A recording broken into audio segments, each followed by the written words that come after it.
Hi అండి, నమస్తే. Healthy breakfast చేసుకుని తిందామండి. ఈరోజు నేనైతే తింటున్నాను. పెరుగులో ఓట్స్ నానబెట్టుకున్నాను. ఇది ఒక 1 అవర్ పాటు నానబెట్టానండి. నేను ముందు రోజైనా నానబెట్టుకోవచ్చు. చియా సీడ్స్ని కూడా మిక్స్ చేసి రెండిని బాగా కలిపి మూత పెట్టి ఉంచేసాను. సో ఇక్కడ మిక్సింగ్ కోసం రెడీగా ఉన్నాయండి. Sunflower seeds, pumpkin seeds, watermelon seeds, ఇంకా డేట్స్, యాపిల్ అన్నీ కూడా చూసేయండి. పెరుగులో నానబెట్టుకున్న ఓట్స్, ఈ ఓట్స్లో చియా సీడ్స్ కూడా కలిపాను. కలిపింది కూడా చూపించాను నేను. సో 1 అవర్ ఉంటే సరిపోతుంది. ముందు రోజు కూడా వేసుకోవచ్చు.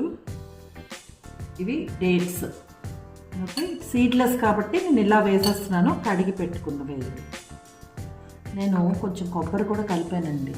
కొబ్బరి కూడా మంచిది, అందుబాటులో ఉంది కాబట్టి కొంచెం కొబ్బరిని కూడా కలిపేస్తున్నాను. వాల్నట్స్, 1 అవర్ ముందు నానబెట్టిన వాల్నట్స్ అయినా పర్వాలేదు. బాదం మీరు ముందు రోజు నైట్ నానబెట్టుకుంటే బాగుంటుంది. బనానాస్ అంటే మీకు ఏ ఫ్రూట్స్ అందుబాటులో ఉంటే ఆ ఫ్రూట్స్ వేసేసుకోండి. ఇంకా అసలు తిరిగిలేని బ్రేక్ఫాస్ట్ అయిపోతుంది ఇది. అలాగే యాపిల్స్ నేను నా కొరకు మాత్రమే కలుపుతున్నాను, అంటే హాఫ్ కలుపుతున్నాను ఇందులో. తర్వాత ఇవి చూసారు కదా, పంప్కిన్ సీడ్స్ 1 స్పూన్ వేసుకోండి.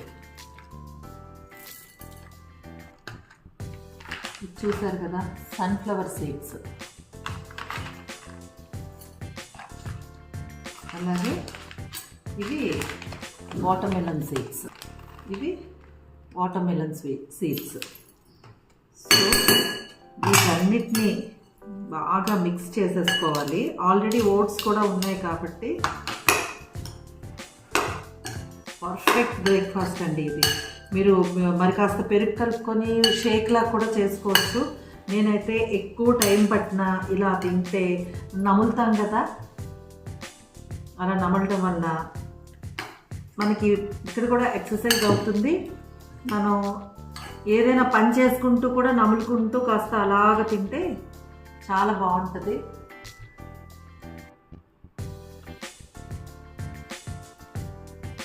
తేనె వేసుకోవచ్చు మీకు కావాలంటే. నేనైతే ఇంకా తేనె వేయట్లేదండి, ఎందుకంటే ఇవన్నీ ఆల్రెడీ స్వీట్ ఉంటాయి కదా, అందుకని. ఇది నా బ్రేక్ఫాస్ట్. మీరు కూడా ట్రై చేసి మీకు ఎలా వచ్చింది నాకు కామెంట్ సెక్షన్లో పెట్టి చెప్పడం మర్చిపోవద్దు. నచ్చిందా? ఇలాంటి వీడియోస్ కోసం శ్రీలు టీవీని సబ్స్క్రైబ్ చేసి పక్కనే వచ్చిన బెల్ ఐకాన్ క్లిక్ చేసి ఆల్ అనే ఆప్షన్ మీద క్లిక్ చేయడం అస్సలు మర్చిపోకండి. నచ్చిందా వీడియో? లైక్ పెట్టేసేయండి, సరేనా? బాయ్.